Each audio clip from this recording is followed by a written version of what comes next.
Hello viewers, இப்போ நம்ம இன்றைக்கி சிதம்பரம் கொஸ்து எப்படி செய்கிறதுன்னு பார்க்கலாம்.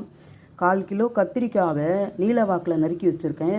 ஒரு 150 கிராம் சின்ன வெங்காயம் உரித்து வச்சுருக்கு. ஒரு நெல்லிக்காய் அளவுக்கு புளி.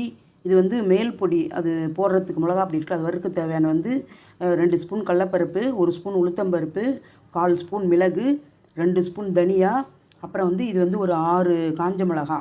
இவ்வளோதான் இதுக்கு தேவையான பொருள். இதுக்கு இப்போது சாமான் எப்படி வறுக்கிறதுன்னு பார்ப்போம். இதுக்கு போடுறதுக்கு மிளகா சாமான் வேணும் இல்லையா.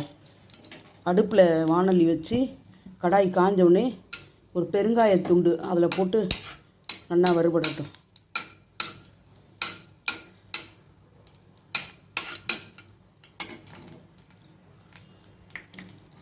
பெருங்காயம் நல்லா பொரிஞ்சு வரணும்.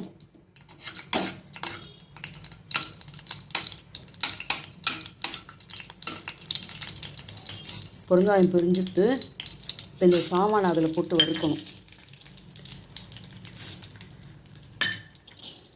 மிளகா எல்லாத்தையும் போட்டு இது நல்லா வறுத்துட்டு நல்லா கோல்டு கலர் வந்தவுடனே ஸ்டவ் ஆஃப் பண்ணிடணும்.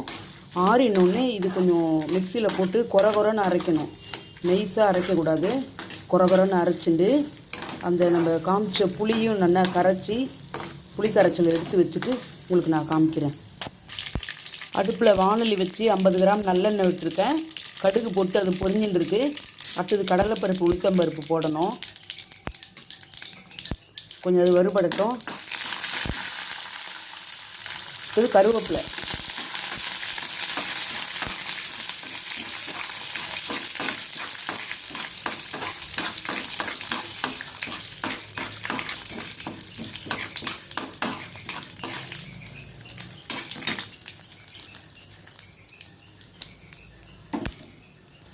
பருப்பு வறுபட்டு ஒரு 100 கிராம் சின்ன வெங்காயம், சாம்பார் வெங்காயம் உரித்து நறுக்கி வச்சுருக்கேன்.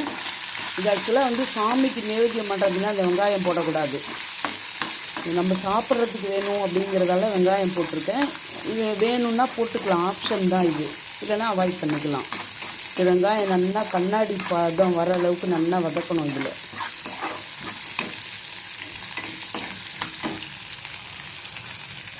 இது அந்த கத்திரிக்காய் நறுக்கி வச்ச நெல்லி, அது நல்லா கொஞ்சம் நல்லெண்ணெய் விட்டு நல்லா தெரியாமல் இது கத்திரிக்காய் தான் தெரியக்கூடாது, அந்த அளவுக்கு நல்லா வதக்கி வச்சுருக்கேன். இந்த வெங்காயம் வறுப்பட்ட உடனே அந்த கத்திரிக்காயும் எடுத்து அதில் போடணும். போட்டு நல்லா வதக்கணும். வெங்காயம் நல்லா வதங்கிட்டு இப்போ இந்த வதக்கி வச்சுருக்க கத்திரிக்காயும் இதில் எடுத்து போடணும். ரெண்டையும் சேர்த்து நல்லா வதக்கணும்.